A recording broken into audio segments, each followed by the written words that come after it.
Episode 4: Syria's New Dawn, From Ruins to Rebirth.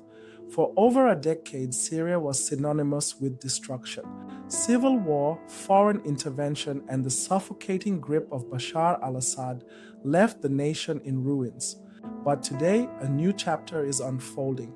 Assad has fallen, replaced by a Sunni led transitional government under Ahmed al Sharaa, and the world is cautiously welcoming Syria back into the fold. This is an intelligence briefing on Syria's transformation.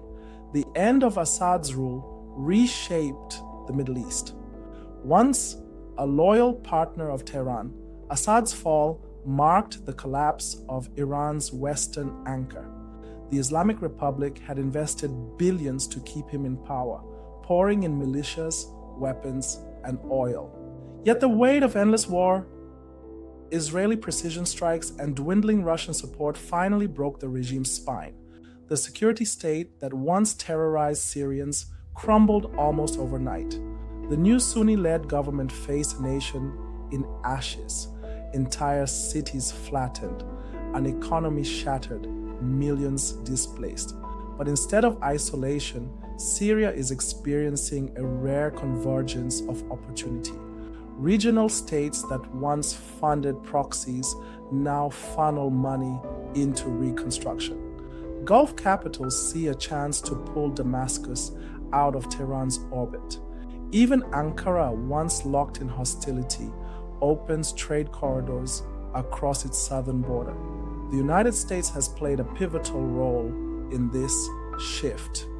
In May 2025, Washington began relaxing restrictions with General License 25, authorizing a wide range of economic activity. One day later, the Treasury lifted sanctions on Syrian banks, oil and gas firms, ports, and even the national airline. The State Department issued a 6-month waiver on the Caesar Act, once the backbone of American pressure on Assad. Then, in June 2025, President Trump signed an executive order formally terminating the Syria sanctions program. Over 500 Syrian entities were removed from blacklists. Although sanctions tied to terrorism and human rights abuses remain, the move marked the end of a 20-year era of isolation. Damascus celebrated, calling it the beginning of economic revival. The Trump administration framed the decision not only as a practical step for Syria's recovery, but as part of a broader vision.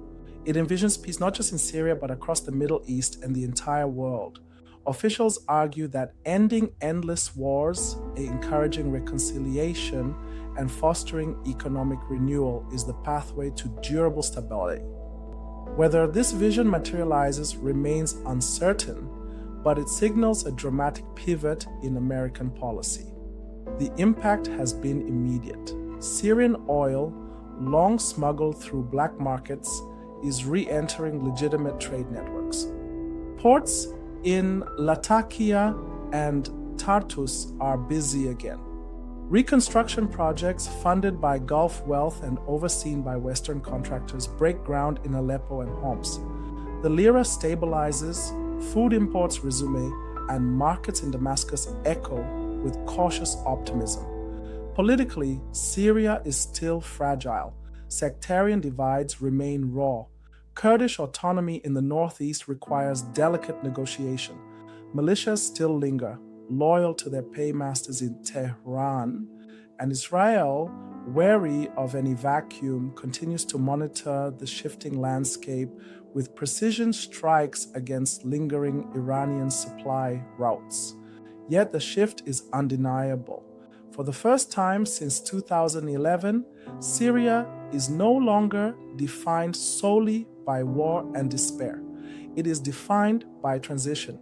The collapse of Assad, the withdrawal of Iranian influence, and the easing of US sanctions have created a rare window for stability. This new Syria is not yet whole, but it is no longer trapped in endless ruin.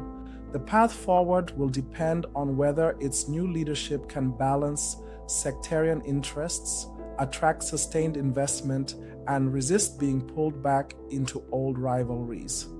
For Iran, the loss of Damascus is a historic blow. For Washington, it is a cautious victory. And for Syrians themselves, it is a fragile chance at rebuilding a nation from the ashes. This is Decode Conflict. Intelligence analyzed, power explained. Subscribe for the next briefing.